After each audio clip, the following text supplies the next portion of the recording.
Hello भैया, स्वागत है आप सभी का मेरे यूट्यूब चैनल स्कूल ट्यूशन गुरुजी में। आज हम बात करेंगे वर्कशीट 65 की, जो कि 10th जनवरी के लिए जारी की गई क्लास 9th की साइंस सब्जेक्ट रिलेटेड वर्कशीट है। बच्चे अपना नाम लिखेंगे, अपने क्लास टीचर का नाम लिखेंगे। बच्चों, today we are going to study about work and energy. In this we are going to study about work done by the force. तो चलिए बच्चों, देखते हैं, जानते हैं, समझते हैं कि आज की वर्कशीट में आपके लिए क्या खास और आज की वर्कशीट आपको क्या बताना चाहती है। तो साइंटिफिकली हम जब बात करते हैं वर्क डन की, तो वो डिफरेंट होता है जो कि हम डेली लाइफ से कंसिडर करते हैं बच्चों।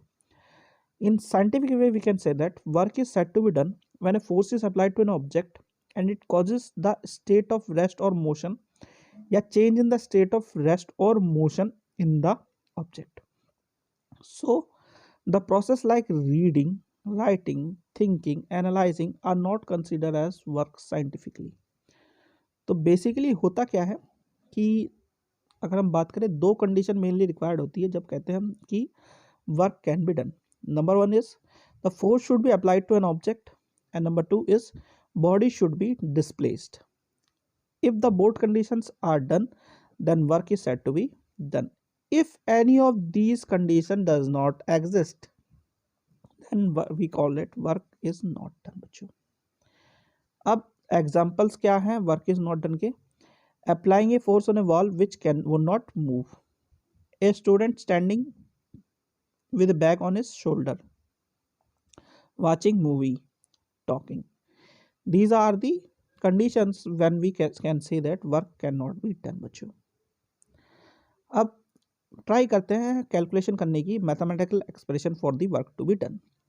तो work is done by the force denoted W। W से हम डिनोट करते हैं जब कोई वर्क डन होता है।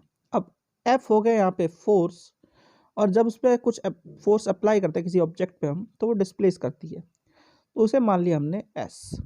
अब ये दोनों चीज़ें जब साथ में हुई तो W बराबर हो गया हमारा F इंटू एस। अब अगर force is acting obliquely on an object, it can be written as F is equal to F into S into cos theta. अब work done is a scalar quantity which have magnitude and no direction. The unit of work done is called newton metre, यानी कि Newton हमारा force का और metre यानी कि displacement का, और उसे कह दिया हमने न्यूटन मीटर। और एक चीज जो स्पेशल कहते हैं हम, वो है जूल बच्चों। इसे भी हम जूल से भी डिनोट कर सकते हैं। अब बात करें 1 जूल की, तो 1 joule of work is said to be done on an object when a force of 1 newton displaces it by 1 metre along a line of action of force. तो ये हम क्या कहेंगे, 1 जूल वर्क इज डन बच्चों। अब there are 3 condition when we said that work is negative, positive और zero. अब पहले बात कर लेते हैं पॉजिटिव की। Work is said to be positive when the direction of motion produce in an object is same as the direction of force applied. यानी कि जिस डायरेक्शन में फोर्स अप्लाई हो रही है उसी डायरेक्शन में मोशन अगर हो रहा है तो हम क्या कहेंगे, पॉजिटिव वर्क हो रहा है। यानी कि एक child pulling a car, an iron object attracted toward a magnet. ठीक है। अब नेगेटिव कौन सी कंडीशन में होगा बच्चों? A work is said to be negative when the direction of motion of the object is opposite to the direction of application of force, such as applying brake in moving car।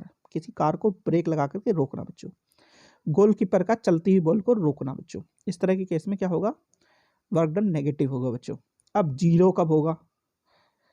Work is said to be zero when there is no motion, motion नहीं होगा तब zero होगा। या the force at right angle perpendicular to the direction of motion. अब ऐसी condition में क्या हो जाएगा, वर्क डन जीरो हो जाएगा बच्चों। एग्जांपल क्या है, a satellite moving around the earth और porter carrying a load on head बच्चों। ठीक है, ऐसी कंडीशन में क्या हो गया, ये जीरो हो गया बच्चों। अब जरा बात कर लेते हैं क्वेश्चन आंसर की बच्चों। तो क्वेश्चन नंबर 1 है, work define work done and 1 joule of work. तो सबसे पहले बात करते हैं वर्क डन की बच्चों। तो work is said to be done when a force is applied to an object and causes changes in state of rest और मोशन ऑफ द ऑब्जेक्ट। ठीक है, तो ऐसी कंडीशन में हम क्या कहलाते हैं, वर्क इज डन बच्चों। ये आंसर 1 का पार्ट ए है बच्चों आपका।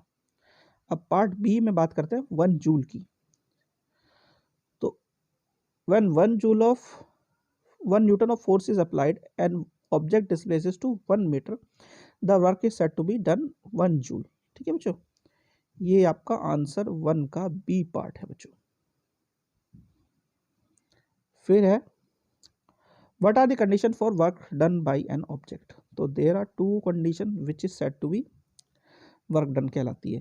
पहली है फोर्स शुड बी अप्लाइड और ऑब्जेक्ट शुड बी डिस्प्लेस्ड। ये दो कंडीशन जब होती है तभी वर्क डन होता है, अगर नहीं होती इनमें से कोई एक कंडीशन भी तो वर्क डन नहीं होता। ये आंसर 2 है बच्चों आपका।